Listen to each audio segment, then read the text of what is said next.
우리 인간은 하나님이나 천사처럼 육신이 없이 시공간을 우리가 자유자재로 초월하면서 살 수 있는 존재가 아니라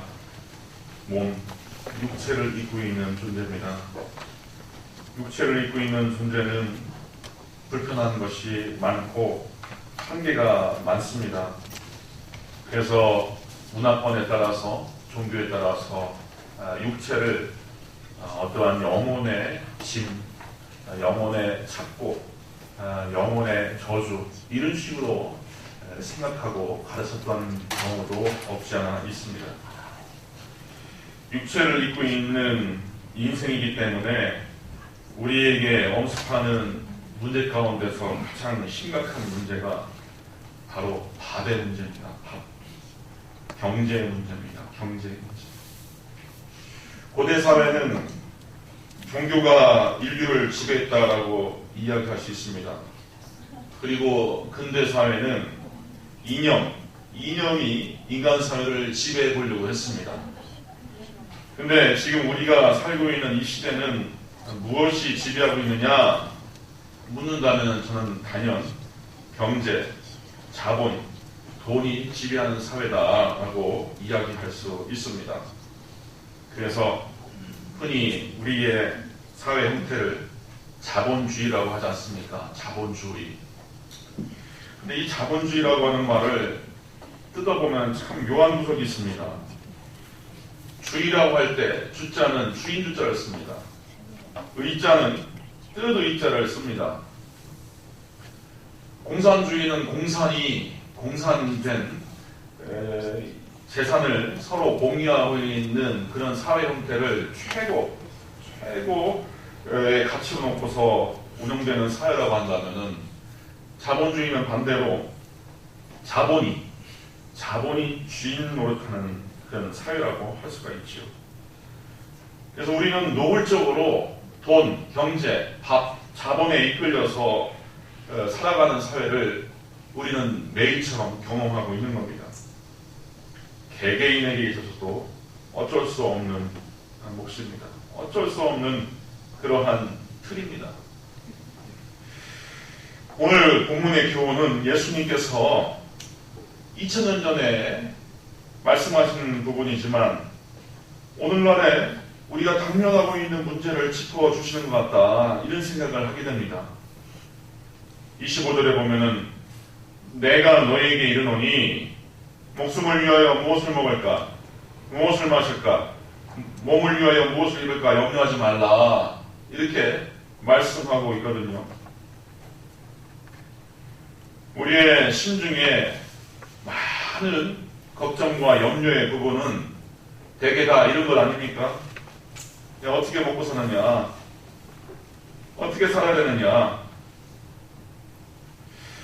사실 이 먹고 사는 문제 돈의 위력, 이 자본의 위력은 예수님께서 부정한 것 아닙니다. 예수님께서도 솔직히 인정한 부분이 나와요.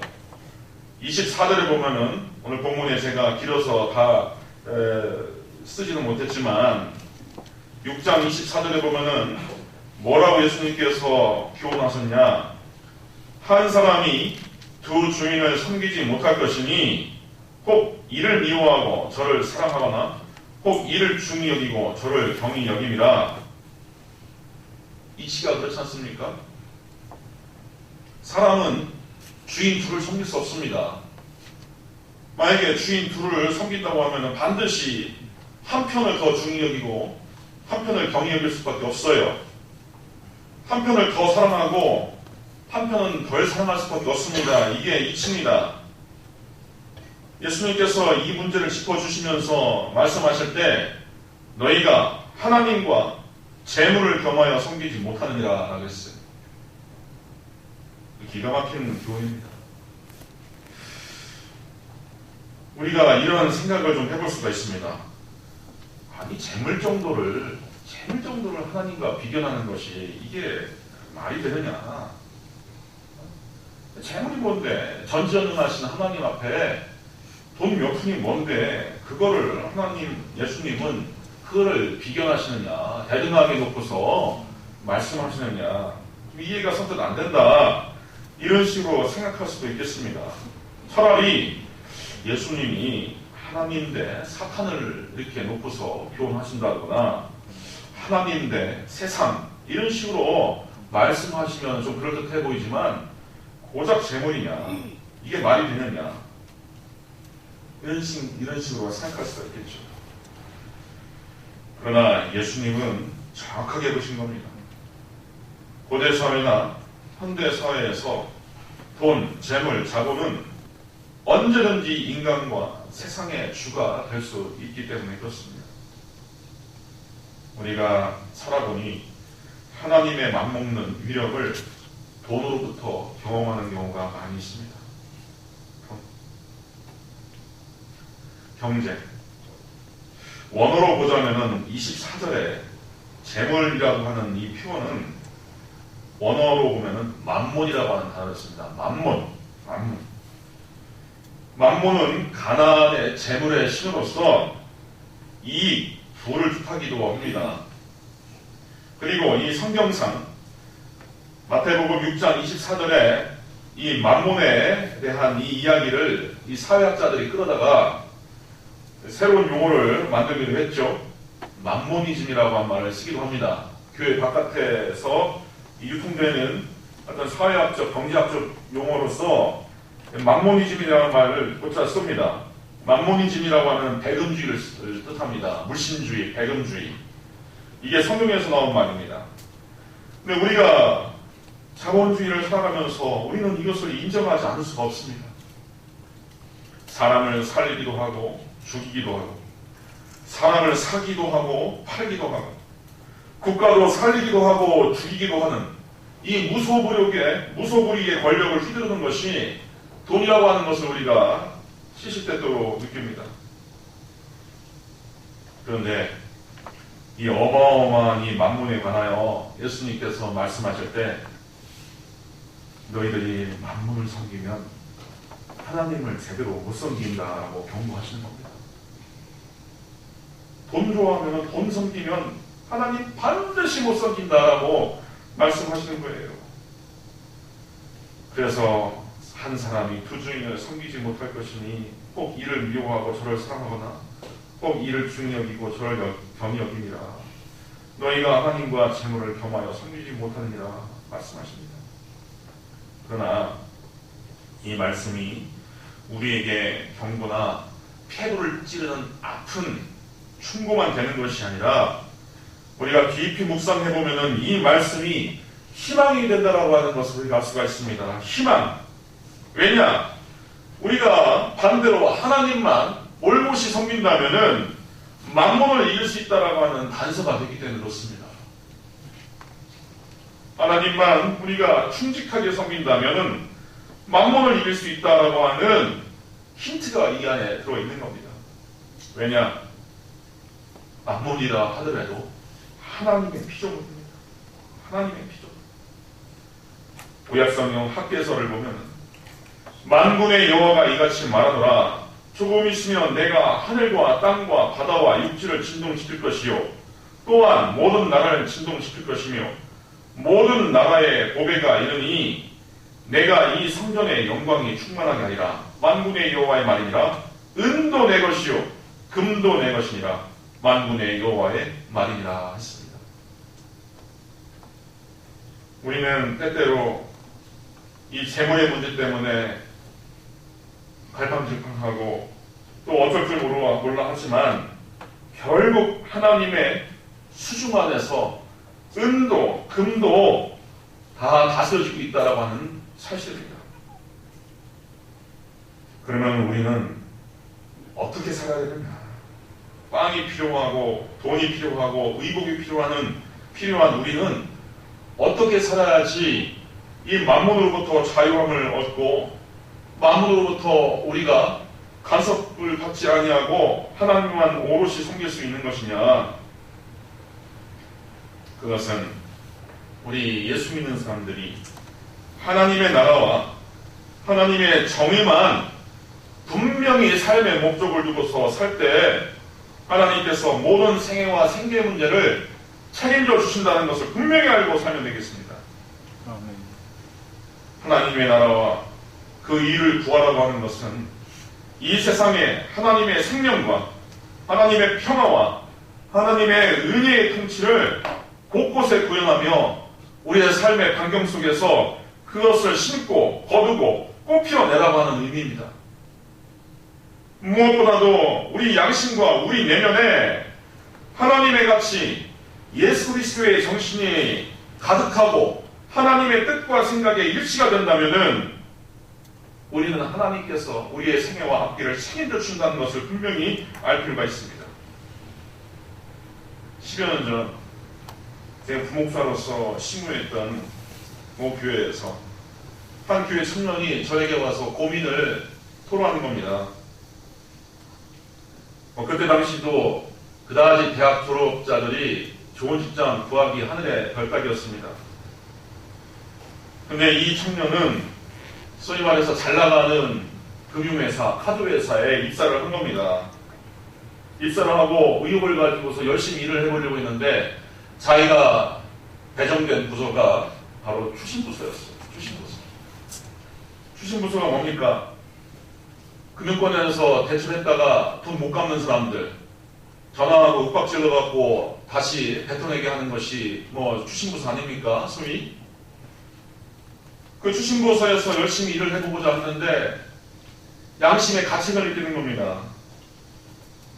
사람에게 협박적으로 전화를 해야 되고 법적인 이야기 들먹거리면서 사람에게 상처를 주고 또 공포를 조장하고 뭐 이런 일들을 자꾸 하게 되니까 내가 예수 믿는 사람으로서 많은 사람들을 섬기고 사랑하고 위로하고 또 희망과 꿈을 전해주면서 살아야 되는데 나는 왜 이렇게 살아야 되는가 걱정이 심중했던 겁니다. 그래서 저에게 찾아와서 목사님 어떻게 했으면 좋겠습니까? 물어요. 어떻게 대답하겠습니까? 제가 돈의 문제고 밥의 문제인데 제일 좋은 게 뭡니까? 기도해보고서 결정하라. 네가 기도해보고 결정하라 그랬어. 근데 이 목회자가요 솔직히 말씀드리면요 평신도에게 배웁니다. 평신도에게 배워요. 때로는 저는 제가 못 지킬 만한 얘기도 성경에 있기 때문에 우리 성도들에게 선포해야 되는 경우가 있어요. 참 힘듭니다. 힘들어요. 나에게 70번씩, 7번씩 나에게 원수 노릇하고 나를 저주하고 멸시천대하는 사람을 용서라고 하는 말씀을 제가 설교하지만 그게 뭐 하루에 470번 저를 저주하고 미워하는 사람을 어떻게 제가 관대하게 사랑하고 그렇겠습니까? 참 힘듭니다. 하지만 전할 수밖에 없죠. 그런데 말씀대로 전하면 말씀대로 살아가는 분들이 계셔요. 그래서 목사도 배웁니다. 목사도 배워요.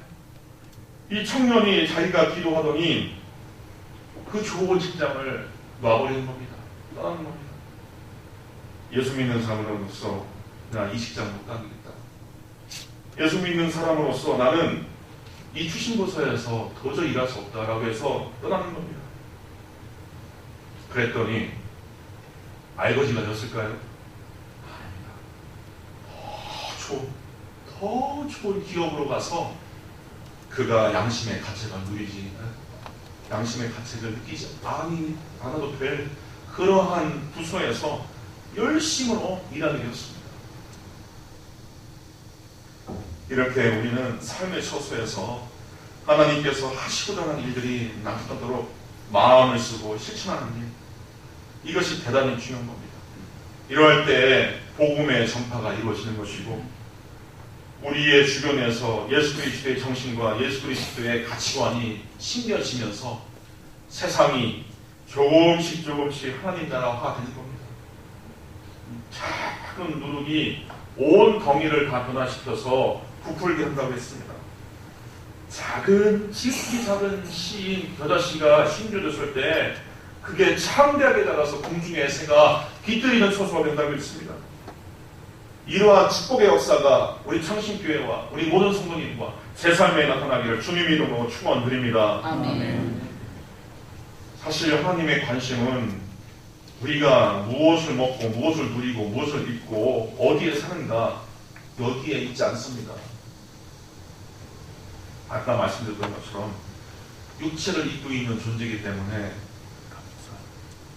우리의 지대한 관심처럼 재물의 문제, 경제의 문제가 지대한 관심이 되는 것처럼 때때로 내 자신, 내 가정 경제, 우리 국가 경제에 대해서 하나님께서 지대한 관심을 가지고 바라보지 않겠느냐라고 하는 착각이 있을 수가 있습니다. 왜냐? 인간의 문제이기 때문에.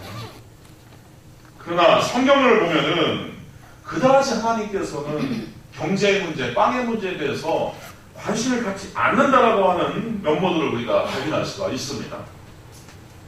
도리어 하나님께서 관심을 갖는 것은 너희가 너희 이웃과 더불어 어떤 관계를 맺고 있느냐, 하나님의 정의와 공의가 너희들의 삶의 현장에서 어떻게 구현되고 있느냐에 대해서 하나님께서 관심을 갖지, 우리가 무엇을 누리며 무엇을 먹고 마시느냐에 대해서는 그다지 관심 갖지 않는다는 것을 우리가 알 수가 있습니다.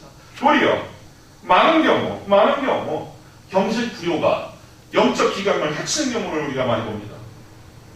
우리 성도님들 기회가 되시면 꼭 성지순례를 하시기 바라요.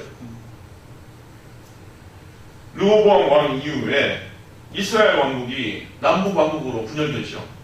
한반도 분열처럼 똑같습니다. 북왕국은 헤르몬산 밑으로부터 발원되는 요단강이 또 대지를 적시면서 남쪽으로 유다 광야 쪽으로 이렇게 흘러내립니다. 12지파 중에서 10지파가 규합이 되어서 이루었던 이 북왕국의 이 영토를 보면은요, 골란고원이라든지 단지역이라든지 이런 데 가면은 참 총목이 무성하고, 또 초복이 되면은 들의 꽃과 아름다운 또 초목이 울창해서 여기가 과연 이스라엘인가 싶을 정도로 참 아름다운 땅입니다. 그래서 우양을 길러도 잘 길러지고 또 밭농사를 지어도 참 잘 되는 것입니다. 그러나 북왕국이 조성된 이후로 아수르에 의해서 패망되기까지 그들의 왕, 그들의 지도자 중에서 한 사람도 여호와 한 분을 오롯이 잘 섬기는 왕이 하나도 없었어요. 가나안의 바알과 아세라를 섬기면서 여호와를 그냥 등져버리고 자기들이 즐기는 풍요와 또 기쁨 가운데, 삶의 만족 가운데서 살면서 이방신을 음란하게 섬기다가 그들은 멸망됐습니다. 근데 남왕국의 그 형편을 보면요, 척박한 땅에 예루살렘 성 하나가 그냥 덩그러니 서 있습니다. 참, 이 광야가 아주 그냥 거칠고 험한 광야가 온 들판에 펼쳐져 있는데, 희한하게 그렇게 풍요로운 땅도 아님에도 불구하고 다윗이라든지 히스기야라든지 요시야라든지 이런 믿음의 왕이 때때로 남유다를 이끌면서 그들을 경성케 하고 그들의 영적 기강과 또 정신적 기강을 새롭게 하면서 그렇게 역사를 이끌어갔다는 것을 우리가 알 수가 있어요. 아모스서 5장 21절을 보면은 이 아모스 선지자가 북왕국, 북이스라엘에 등장해서 이들에게 호통을 쳤고 경고를 줬던 아주 위대한 선지자인데, 가령 이의 메시지는 이렇습니다. 내가 너희 절기를 미워하며 너희 성회들을 기뻐하지 아니하나니 너희가 나에게 어떤 풍요로운 번제나 소제를 드릴지라도 내가 받지 아니할 것이요 너희의 살찐 희생의 화목제도 내가 돌보지 아니하리라. 내 노래소리를 내 앞에서 그칠지어다. 내 비파소리도 내가 듣지 아니리라. 오직 너희는 정의를 물같이 공의를 마르지 않는 강같이 흐르게 할지어다. 풍요를 누리면서 우리가 그냥 하나님을 달래듯이 우리가 우상 숭배하듯이 팔공산 갑바에 가고 우리가 불사에 시주하듯이 그런 식으로 하는 것 하나님께서 바라지 않는다는 거예요. 차라리 너의 삶의 현장 가운데 정의와 공의를 마르지 않는 물과 강같이 흐르게 할지어다 라고 그렇게 말씀하시는 겁니다. 하나님께서 우리에게 두신 지대한 관심은 그렇게 하나님의 나라와 하나님의 의라고 하는 사실을 우리가 알 필요가 있습니다. 우리가 거기에 매진할 때 하나님께서는 우리의 삶과 생애를 책임져 주신다는 것입니다. 그렇게 사는 방식이 신자와 비신자를 구별하는 기준이 되는 겁니다. 신자와 비신자를 구별하는 기준. 31절에 그러므로 염려하여 이르기를 무엇을 먹을까 무엇을 마실까 무엇을 입을까 하지 말라. 이는 다 이방인들 비신자들이 구하는 것이다 라고 했어요. 그러면 어떻게 해야 되느냐? 33절에 너희는 먼저 그의 나라와 그의 의를 구하라. 그리하면 이 모든 것을 너희에게 더하시리라 했습니다. 이 모든 것은 마태복음 6장 앞절로부터 이렇게 전개되어 있는 우리 생애에 필요한 많은 것들을 말하는 겁니다. 아까 말씀드렸던 밥, 재물, 의복, 거주, 우리의 앞날, 우리의 앞길, 이 모든 것에 대한 조건을 우리가 하나님의 나라와 그 의를 구한다면 하나님께서 다 채워주신다라고 하는 사실입니다.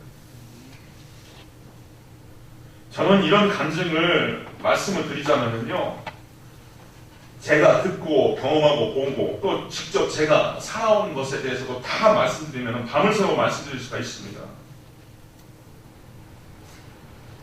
믿는 자가 복음을 전파하고 하나님의 나라를 위해서 뜻을 결정하고 그것을 위해서 매진할 때 위험 가운데서 피할 길을 내어주시사 하나님께서 더 좋은 길을 인도해 주시고 또 자녀 자식들 다 책임져 주시고 오히려 더 복을 받아서 하나님 나라와 그 일을 위해서 살지 못한 자들의 자식보다 훨씬 더 위대하고 참된 길로 인도하신다는 거, 여기에 대해서 제가 양심을 두고 제 인생관을 두고서 말씀드릴 수가 있어요. 한번 따라서 합시다. 하나님은 내가 믿는 하나님은 나를 책임지시는 하나님이시다. 나를 책임지시는 하나님. 책임져주시는 하나님. 단 내 양심과 내 가치관이 하나님의 나라와 하나님의 의에 꽂혀 있을 때 더 하나님께서 책임져 주시는 거예요. 반대로 그것이 유야무야 풀어지고 헤쳐지고 그것을 이뤄질 때는 때로 우리가 우리의 생계와 생애 문제를 내 스스로 걸머져야 할 때가 오는 겁니다. 무서운 겁니다. 그래서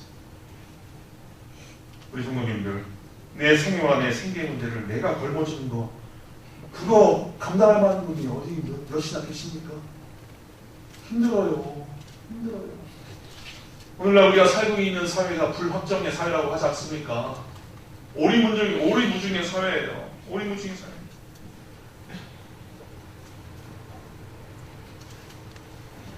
가령 우리가 나라의 부름을 받고 군 복무를 하는 이치가 그렇습니다. 군 복무 해보신 분은 알겠지만요, 우리가 국방의 책임을 지는 기간 동안에는 나라가 우리 의식주를 비롯한 모든 필요한 것을 다 책임져 주십니다. 지금은 조금 좀 안 그렇다고 하지만, 요즘은 뭐 돈으로 주어서 각자 산다고 하지만, 구두약, 칫솔, 치약부터 시작해서 속옷, 팬티까지 다 나라가 줬습니다.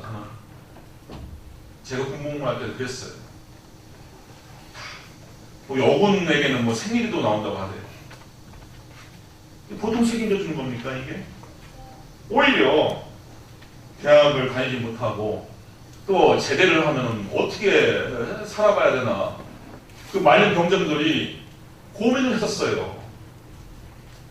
군대 생활 2년 3년 동안에는 그냥 뭐 훈련 뛰라고 하면 훈련 뛰고 밥 먹으라면 밥 먹고 뭐 전혀 걱정이 없었는데, 오히려 이제 자기가 제대해서 앞날을 책임져야 되니까 거기에 두려움을 느끼는 그러한 동료들이 꽤 있었습니다.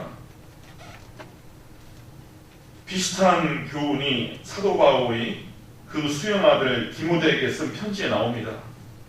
디모데 후서 2장에 보면은 너는 그리스도 예수의 좋은 병사로서 나와 함께 고난을 받으라 했어요. 이 고난은 어떤 고난입니까? 복음을 전파하는 고난, 하나님 나라를 건설하는 수고, 이걸 말하는 거예요. 그러나 병사로 복무하는 자는 자기 생활에 얽혀 매이는 자가 하나도 없나니, 얽매이는 자가 하나도 없나니, 이는 병사로 모집한 자를 기쁘게 하려 함이라. 옛날에는 사병들도 많았지 않습니까? 군벌. 일단 그 군벌에 또 사병으로 이렇게 모집이 되면은 그 이후에 자기 생계에 얽히는 사람이 없습니다. 미쁘다 이 말이요. 우리가 주와 함께 죽었으면 또한 함께 살 것이요. 참으면 또한 함께 왕으로 살 것이요. 우리가 주를 부인하면 주도 우리를 부인하실 거라 했습니다. 그러니 이 예수 믿는 사람은 하나님의 나라를 위한 선한 병사로서, 좋은 병사로서 그렇게 부름받고 그렇게 복무한다라고 하는 생각을 갖는 편이 좋습니다. 마지막으로 예수님께서 우리에게 당부하시는 놀라운 인생관에 눈을 뜨시기 바랍니다. 예수님은 내일 일은 내일이 염려할 것이요 한날의 괴로움은 그날로 속하니라 했습니다. 전에 썼던 한글 개혁판은 내일 염려, 내일 할 것이요 이렇게 됐어요. 좀 뉘앙스상 또 언어적으로 보면 조금 문제가 있었습니다. 뭐냐면은 오늘 걱정 오늘로 하고 내일이 되면은 네가 내일 걱정할 몫을 내일 할 것이다, 이런 식으로 오해가 될 수가 있었어요. 근데 원어로 보니까 오늘 내가 비록 오늘 걱정을 했다 하더라도 내일이 될 때 걱정하는 주체가 나가 아니라 내일이라는 거예요. 나가 아니라 내가 아니라 그 내일에 포괄되는 자가 뭐 내 주변인일 수 있고 내 사장님일 수 있고 내 뭐 이웃일 수 있고, 하지만 내일 가서도 내가 염려하지 않는다라는 뜻입니다. 그 현대인들이 겪는 이 희귀병 중에서 건강 염려증이라고 하는 게 있습니다. 하이포콘드리아시스라고 해서 건강 염려증이라고 하는 게 있는데, 이게요 은근히 우리 주변에 제법됩니다. 제법돼요. 제가 지내오면서 제 친구 중에 하나가 이 건강 염려증에 걸린 친구도 있었고, 또 제가 먼저 섬겼던 서울 모 교회에서 이 건강 염려증에 걸려갖고 잠을 이루지 못하는 여집사님도 제가 가까이서 봤습니다. 이분은 마음이 아픈 것도 곧 내가 아플 것으로 그렇게 착각을 합니다. 그래서 나도 언젠가 저 가난, 저 폐암, 저 에이즈 거기에 걸릴 수도 있다라고 하는 그 불안 때문에 하루하루를 견뎌내지 못하고 약에 의지하고 사는 경우도 있었어요. 근데 이런 분들의 성격을 보면은 대체로 꼼꼼하고 고집이 센 성격이라고 의학계에 보고되어 있습니다. 그리고 자기 나름대로 가족이나 친지 혹은 의학 관련 책, 또 매체 등을 통해서 의학 지식을 열심히 얻어요. 그래서 자기의 건강을 위해서 열심히 의학 지식을 얻는 게 아니라 그 모든 징후와 그 내용을 자기의 처지와 비교하면서 내가 지금 가난에 걸리고 있는 것이 아닌가? 내가 지금 폐암에 걸리고 있는 것이 아닌가? 제 친구는 교통사고 나서 수혈을 했는데 수혈을 통하여서 그 에이즈 바이러스가 자기 안에 들어올지도 모른다라고 해갖고 몇 년 동안 그 건강 염려증에 걸려서 헤어나오지를 못하고 있더라고요. 참 건전한 생각, 정상적인 생각을 갖고 있는 사람이 그런 분들을 보면은요 이해가 안 가요. 이해가 안 가요. 정말 와, 어떻게 저렇게 사고할 수 있을까 하는 생각이 들 정도입니다. 그런데 예수님께서 보실 때, 신적인 지위를 갖고 계신 우리 예수님께서 보실 때 대다수 사람들이 건강 염려증 같은 내일 염려증을 하고 있다고 판단하신 겁니다.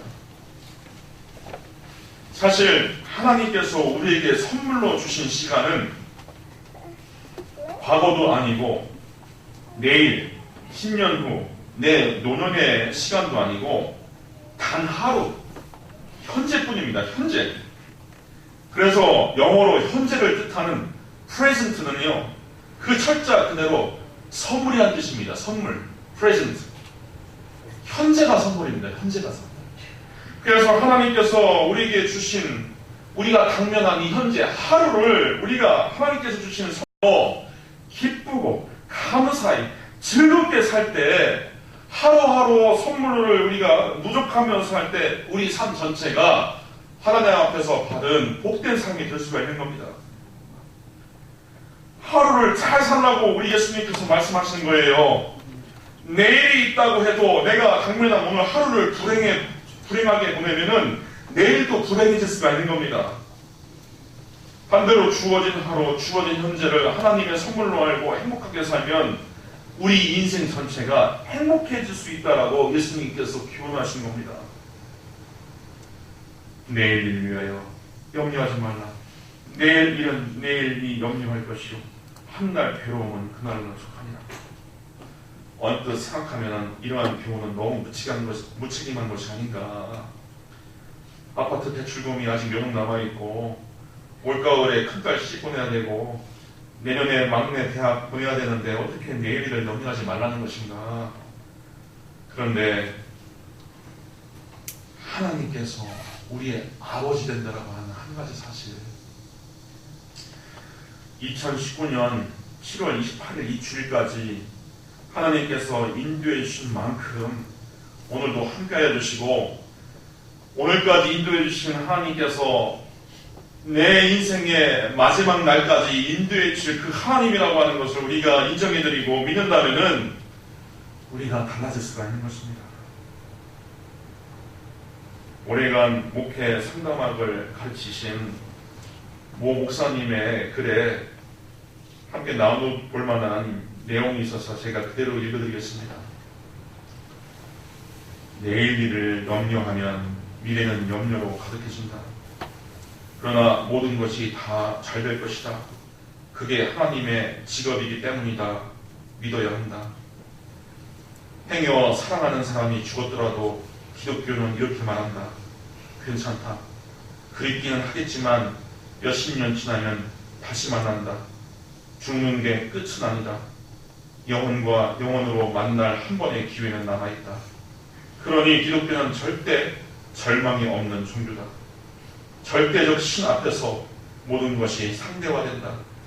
그런 신이 내 아버지고 내가 믿는 주인이며 내가 의지할 비빌 언덕이시다. 우리가 언제는 하나님을 잘 믿었나? 우리가 잘 믿어서 하나님이 내 편이 되신 건가? 우리가 윤리 도덕적으로 완벽하고 수양 잘해서 우리를 이롭다 하실까? 믿는다 하면서 늘 의심하고 세상에 빛같이 살겠노라 하면서 세상에서 빛만지다 살고, 용서한다고 해놓고 매일 욕하며 저주하고 베푼다 하면서 인식하며 하겠다 하면서 번복했던 날들, 그런 인간들이 기도한다면 내가 신이라면 그 기도 들어주고 싶겠나? 그런데 하나님은 들어주신다. 하나님의 오지랖이 우주만큼 넓은 신이라 그러하다. 그래서 나는 하루하루를 살아가면서 내 못남보다 크신 하나님의 은혜에 감사하며 그분의 신비한 인격에 경외감을 표하며 그분의 깊은 사랑에 눈물만 흘린다. 하나님이 이기신다. 내 염려나 내 불안보다 내가 믿는 하나님이 결코 작지 않다.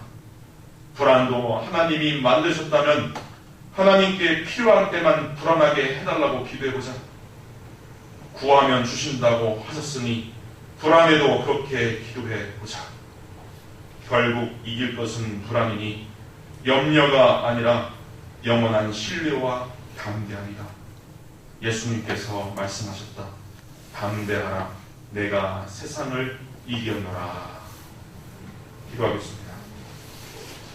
은혜로우신 아버지 하나님, 머리를 조아린 우리의 심령 가운데 우리 양갈과 내 자신의 처지에 대해서 염려하고 근심하는 한숨이 가득합니다. 하지만 아버지 하나님, 말씀에 의지하여 살아계신 하나님의 능력에 의지하여 오늘까지 인도해 주시고 사랑을 베풀어 주신 하나님의 변치 않는 은혜에 의지하여 하나님을 굳세게 붙잡겠사오니 아버지 하나님 함께해 주시고 우리의 모든 염려와 근심과 불안으로부터 우리를 자유케 하여 주시옵소서. 그리하여 우리의 생애를 다 마감하는 때 하나님은 결코 변치 않으시고 나를 지켜주셨다 고백하고 유언할 수 있는 복된 생애가 되게 하여 주시옵소서. 예수님의 이름으로 기도하옵나이다. 아멘.